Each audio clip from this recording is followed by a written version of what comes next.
Deputy Opposition Leader James Nomane has launched a powerful attack on Prime Minister James Marape, calling for a leadership reset. He says this is the change PNG needs. Nomane alleges that under Marape's leadership, law and order has deteriorated, foreign investment has plummeted, and essential services are in crisis.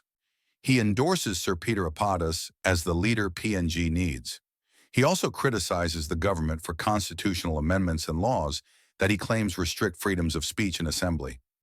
Watch the full video to hear what he has to say, and don't forget to hit that subscribe button below. Thank you, ladies and gentlemen of the press. Just to add on to what my esteemed colleagues have appealed to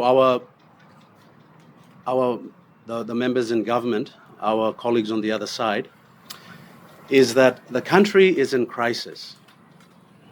And we can only judge the performance of a Prime Minister on his overall performance in terms of effective policy implementation and the management of the budget. This underpins the overall effectiveness of a government, because a budget is funded twofold: from tax revenue driven by Papua New Guinea business and Papua New Guinea taxpayers, and from debt financing, from the borrowings, from the International Monetary Fund, from the World Bank. This is how the government of the Marape government since 2019 has been funding the budget.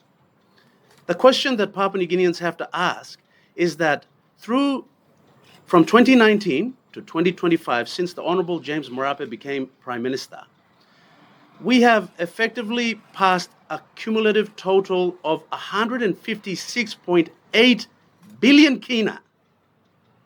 That's 15% of a trillion kina. These are whopping, staggering amounts of money. The budget's been approved. From 2019 to 2025, 156.8 billion.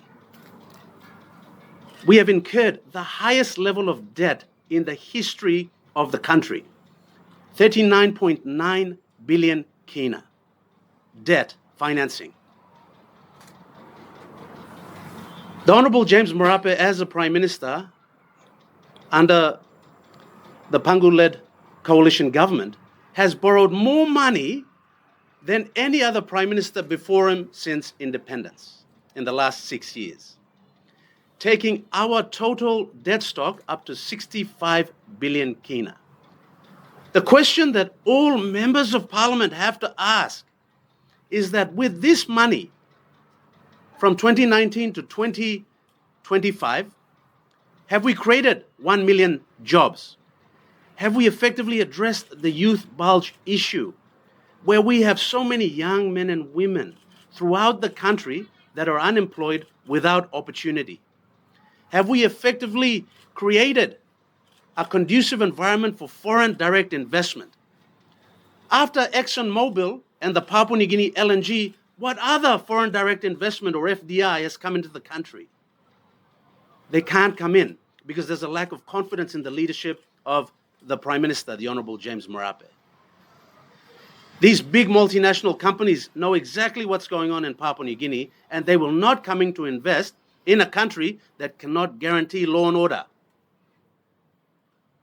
Have we fixed our health crisis?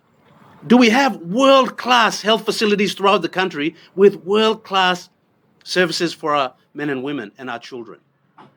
The simple answer to all this and a litany of other questions that pertain to law and order, that pertain to health, that pertain to education, that pertain to all sectors of society is a resounding no.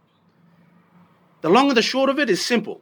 The Honourable James Marape does not have what it takes to be the Prime Minister of Papua New Guinea. He has been weighed in the balance and he has been found wanting, because there's been lack of effective policy development and implementation.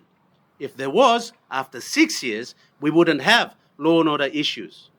We wouldn't have rampant gun violence up in the highlands, tribal killing, sorcery-related murder. We wouldn't have any of these issues. 3 Mile Hospital would be world-class. It would be on par with health standards down in Australia and in Singapore, but it's not. So how have we spent in the last 6 years 156.8 billion kina? This is completely unacceptable. For us to think that this honorable Prime Minister, the good member for Taripori, knows what he's doing and has what it takes to continue to lead the country into 50 years of nationhood. We have to stop. And this here demonstrates how the new alternate government under the leadership of the Honourable Sir Peter Ipatas will go forward. He will provide the mentorship and the guidance. And this new crop of first-term MPs and this new generation of leaders coming through that have the country at heart. And it's not only us, it's also leaders on the other side. Will be given that opportunity to shine and to effectively participate in nation building under transparent and accountable leadership that will be provided by Grand Chief Sir Peter Ipatas. This is the reset that the country desperately needs, and the time for action is now. The appeal to the honourable leaders on the other side is that you have the power. Papua New Guinea is still a democracy. We cannot succumb to a dictator, a wannabe tyrant, and allow this flouting of the Constitution. We have to venerate our Constitution. We can't allow this willy-nilly change to the Constitution and the enactment of draconian laws that prevent protest, that prevent dissent, that prevent assembly, that prevent free speech. This cannot be allowed. And this is what is happening under this Prime Minister and this government. This is a call to action for all members of Parliament to save Papua New Guinea. That is why we have gathered here today, to appeal to all our colleagues on the other side to make their decision, because they're empowered under the mandate given to them by their people, to make a decision to keep this Prime Minister in power and allow this madness to continue, or to save Papua New Guinea. It's very simple. And we pray and hope that they will make the right decision and put the country first and oust this Prime Minister by next week, Tuesday, when Parliament is recalled to move the vote of no confidence. With that, ladies and gentlemen, thank you very much. If there's any questions, we're more than happy to take them. Thank you.